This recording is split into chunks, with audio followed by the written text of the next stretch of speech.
एक सज्जन थे, उनका नाम था राम भोला।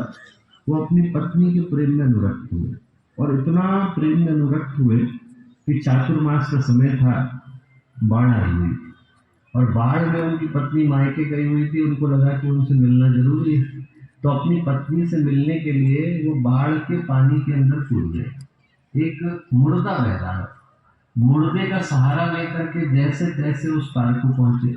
वहां पहुंचे तो गिरते पड़ते जैसे तैसे, जैसे ही वो पत्नी के घर पहुंचे तो पत्नी का जो कमरा था वो दूसरी मंजिल पर था।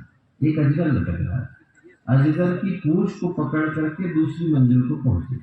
जब वहां पर पहुंचे और पत्नी ने पति की स्थिति देखी तो पत्नी के मुंह से निकला, अस्थि चर्म में देहमम तामे ऐसी प्रीति। हाड़ मास का शरीर है, उसके लिए मन में इतना प्रेम है, ऐसी जो श्री राम में हो जाती भवभीति। तो इतना ही भगवान राम के लिए लगाया होता तो आप भव सागर को पार कर गए होते, अभी तो बाढ़ का पानी ही पार करके आए। इतना सुनना था कि राम बोला के कदम मोड़े और वो गोस्वामी तुलसीदास जी में बदल गए। मनुष्य के जीवन में सौभाग्य आता है।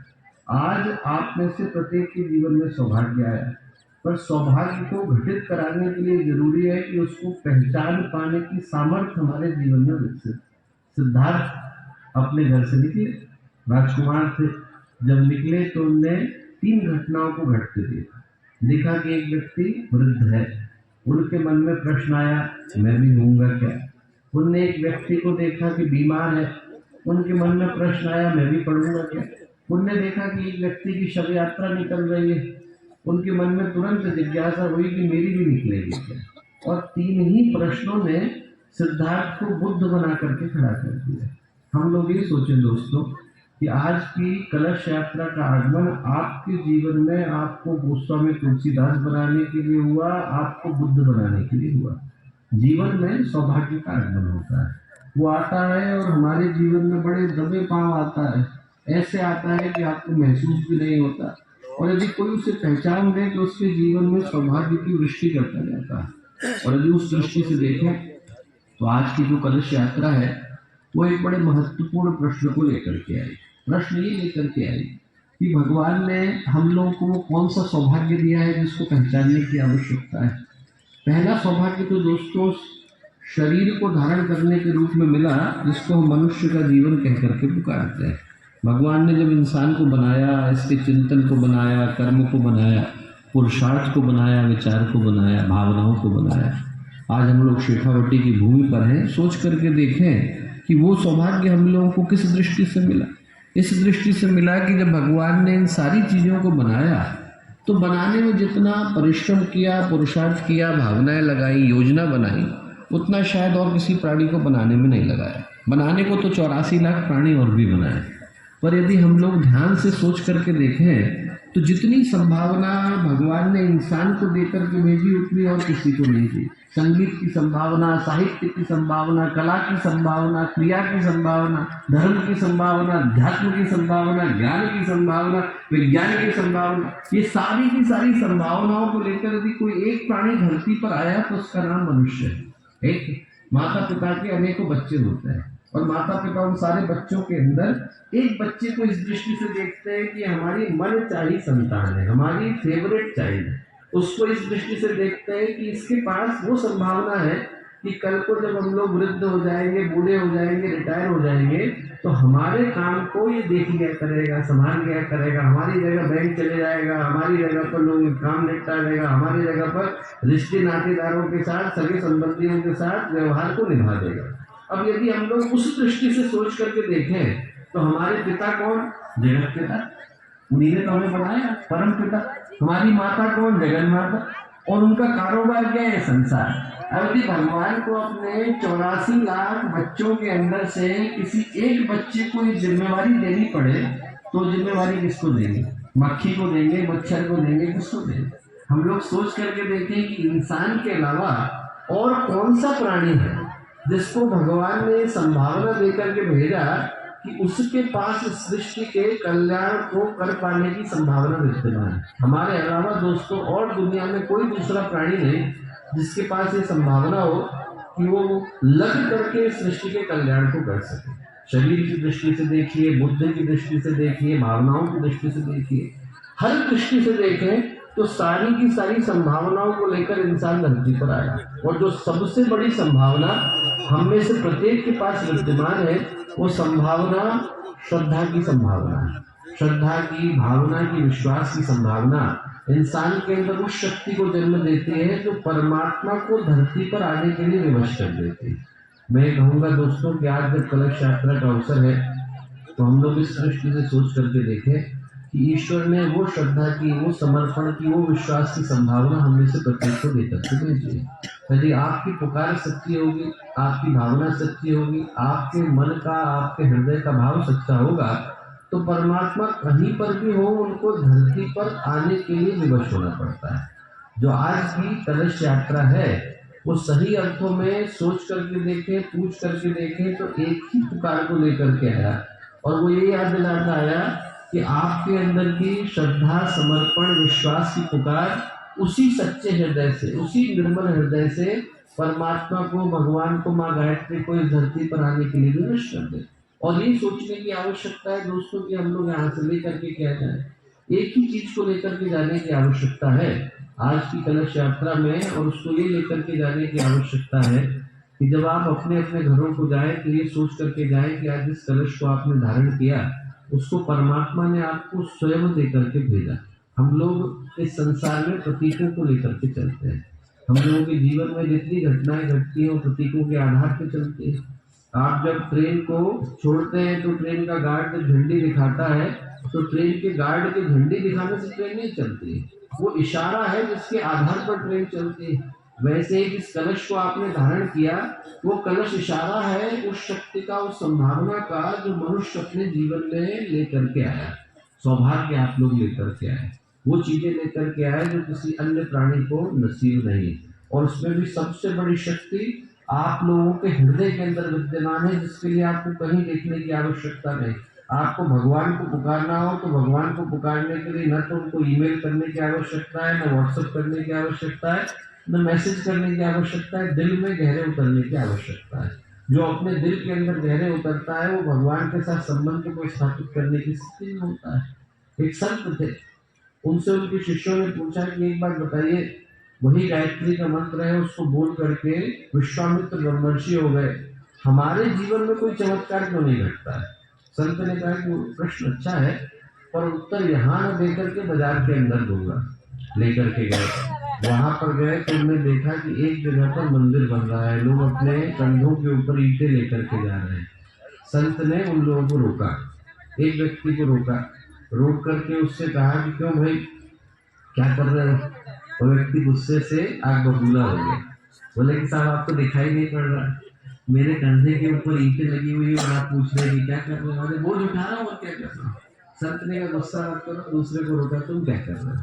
बोले साहब घर में पत्नी बच्चे हैं, उनका लालन पालन करने के लिए कुछ करना अनिवार्य होता है तो मजदूरी कर रहा हूँ। तीसरे को रोका कि तुम क्या कर रहे हो। जैसे ही तीसरे को रोका उसके हाथ श्रद्धा से जुड़ गए। बोले भगवान का मंदिर बन रहा है, मुझे सौभाग्य मिला है कि भगवान के मंदिर में ईंटें लगा सकूं, भगवान के मंदिर में ईंटें लगा रहे हैं। तो संत बोले समझ में आया, ईंटें तीनों उठा रहे हैं, एक मजदूरी में उठा रहा है, एक मजबूरी में उठा रहा है, भक्ति में तो एक ही व्यक्ति उठा रहा है। बोले जो भक्ति में उठाता है उसकी लगाई गई ईंटों से मंदिर बन पाता है। मंत्र वही है, शब्द वही है। कोई मजबूरी में बोलता है, कोई मजबूरी में बोलता है, जो भक्ति में बोलता है उसकी आवाज भगवान तक पहुंच पाती है। मैं कहूँगा कि आप लोग अपने हृदय में एक ही पुकार लेकर के जाइए। पुकार ये लेकर के जाइए कि आपका जो शब्द हो, आपका जो भाव हो, वो भक्ति का भाव। भक्ति के भाव का सौभाग्य हृदय को मिल नहीं पाता दोस्तों। जिसको मिलता है उसका जीवन सौभाग्यशाली हो जाता है। इंसान उस सद्भावना को लेकर के आया है जहां पर आप अपने हृदय के अंदर उतरे और आप भगवान के साथ सीधे संबंध को जोड़ पाने की स्थिति में होते हैं। जिसके पास श्रद्धा है, समर्पण है, विश्वास है, उसके जीवन में सब चमत्कार घटित होते हैं।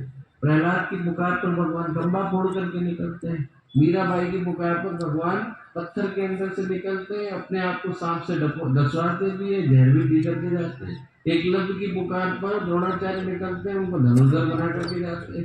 रामकृष्ण परमहंस की पुकार पर भगवान निकलते हैं, काली की प्रतिमा जागृत हो जाती है, जीवंत हो जाती है। चमत्कार किसका है? आपकी श्रद्धा का है। मैं कहूंगा कि आपको यहाँ से कलश यात्रा से कोई एक संदेश लेकर के जाने की आवश्यकता है, तो आप अपने मन में कहीं जाने बिठाना कि जो संसार की सबसे बड़ी शक्ति है वो आपके हृदय के अंदर अभी इसी वक्त मौजूद है। उसको लेने के लिए, पाने के लिए कहीं जाने की आवश्यकता नहीं। आपकी भावना जाग गई, आपकी श्रद्धा जाग गई, आपका समर्पण जाग गया, आपका विश्वास जाग गया, तो आपके कहे गए शब्द भगवान के लिए ऐसी पुकार बन जाते हैं कि भगवान को धरती पर आने के लिए विवश होना पड़ता है। भगवान राम का समय चल रहा था, उनके पास जाकर के भगवान लक्ष्मण ने प्रश्न किया। उन्होंने कहा कि भगवान एक बात बताइए, इतने सारे भक्त आपके हैं, शबरी है, जटायु है, नलिनी है, जामवंत है, अंगद है, बड़े बड़े भक्त हैं। इन सारे भक्तों के होते हुए भी आप भगवान हनुमान को इतना श्रेय क्यों देते हैं? भगवान ने कहा कि अभी चलो, अभी परीक्षा कर लेते हैं। समुद्र के किनारे गए, वहां पर नल और नील पत्थरों के ऊपर राम राम लिख रहे थे, पत्थर को फेंकते थे, पत्थर पानी में जाकर के पुल बन जाते थे। तो भगवान ने उनसे पूछा कि क्यों भाई, क्या कर रहे हो? बोले साहब, मैं जैसे ही, आपका नाम इतना शक्तिशाली है कि हमारे जैसे लोग आपका नाम लिख करके पत्थर को पानी के अंदर डालते हैं तो पत्थर पानी में तैरने लग जाते हैं। भगवान ने कहा कि यदि मैं लिख करके डालूंगा तो तैरेंगे कि नहीं? बोले अरे बिल्कुल तैरेंगे। भगवान ने पत्थर लिया, पत्थर पे लिखा राम, और जैसे ही पत्थर डाला पत्थर गया डूब। भगवान ने कहा ये क्या हुआ? अब नल नील को लगा कि साहब ये चमत्कार तो हमारा था, हम लोग व्यर्थ में ही भगवान को श्रेय दे रहे थे। हम लोग यूँ कह रहे थे कि आपके कारण हो रहा है, पर असली घटना तो ये कि हमारे कारण हो रही थी। भगवान ने हनुमान जी को देखा, आप क्या कहते हैं हनुमान जी? हनुमान जी ने कहा कि साहब, आपके नाम में इतना बड़ा प्रताप है कि यदि हमारे जैसे अनगढ़ लोग भी आपका नाम लिख करके पानी के अंदर डालते हैं तो पानी पर वो पत्थर तैरने लग जाते हैं, पुल बन जाते हैं। बोले वो तो ठीक है, पर मैंने डाला तो पत्थर डूब क्यों गया? तो हनुमान जी बोले, भगवान दुनिया में ऐसा कौन है जिसको आप त्याग दें और उसको उभारने के लिए कोई तैयार नहीं है? उसका डूबना तो सुनिश्चित है। व्यक्ति की भावनाएं होती है तो भगवान उस पत्थर को तैराते रह जाते हैं, उठा करके ऊपर ले जाते हैं। दोस्तों, हम लोग वही पानी पर तैरते पत्थर हैं। भगवान के हाथ में अपने आप को सौंप देते हैं, गुरुदेव के हाथ में सौंप देते हैं, तो अपने आप तैरते हुए पुल बन जाते हैं। आप लोग अपने जीवन की सबसे बड़ी शक्ति को यहाँ लेकर के बैठे हैं। उसको लेने के लिए, पाने के लिए कहीं जाने की आवश्यकता नहीं, यहाँ दिल में गहरे उतरने की आवश्यकता है। जो उतरेगा वो पाएगा। जो अपने हृदय के अंदर उतरता है, जिसके अंदर ये सौभाग्य जागता है, उसकी पुकार के अंदर वो बल आता है, शक्ति आती है, सामर्थ्य आती है कि भगवान नीचे खींचे चले आते हैं। करने के लिए एक ही चीज की आवश्यकता है, मन निर्मल हो, हृदय सच्चा। 4 साल के बालक थे नामदेव, छोटे से, उनके पिताजी बाहर जा रहे थे। बोले बेटा ऐसा है, हमारे घर की परंपरा है, आप में से हरेक के घर की होगी, सुबह का पहला जैसे ही थाली का वो भोग लगता है तो भगवान को चढ़ाना है। उन्होंने कहा ठीक, कल सुबह जैसे ही पहले खाने का निकलेगा, इसको भगवान के आगे भोग के रूप में चढ़ा के आना। बोले अच्छा ठीक है, क्या होगा? पिताजी कुछ बोले नहीं। दोबारा पूछा, कुछ नहीं बोला। तीसरी बार पूछा, पिताजी चिड़चिड़ा गए। बोले भगवान आएंगे और खाएंगे। बोले अच्छा ठीक है। अब वो छोटा सा बच्चा भगवान की मूर्ति के आगे जाके बैठ गया, भगवान कब खाएंगे? भगवान तो 1 घंटा हो गया नहीं आए, 2 घंटा हो गया नहीं आए। जितना नहीं आते उतना नामदेव को ये लगता कि मेरे पुकारने में कहीं कोई कमी रह गई, और ज्यादा मनोभार करके पुकारता, और ज्यादा जिद करके पुकारता, भगवान कब आए? हम लोग जरा सोच करके देखें कि जब हम भगवान को पुकारते हैं, गुरुदेव को पुकारते हैं, माँ गायत्री को पुकारते हैं, एक बार पुकारते हैं थक जाते हैं, उसके बाद लगता है कि भगवान सुनने गए। वो छोटा सा 4 साल का बालक, उसको लगा मेरे पुकारने में कहीं कोई कमी है। पिताजी तो गलत बता के जाएंगे, नहीं, पिताजी ने सही बताया होगा, ये सोच के बताया होगा कि यदि आप पुकारोगे तो आपकी पुकार पर भगवान को आना पड़ेगा। ये सोच करके उसने फिर से पुकारा, 2 घंटे बाद पुकारा, 3 घंटे बाद पुकारा, 4, 6, 10, 12, 14, 16, 18, 20, 22, 24 घंटे हो गए। पूरी की पूरी रात गुजर गई। सुबह का सूरज उगा, छोटा सा बच्चा भगवान के आगे थाली लेकर के बैठा।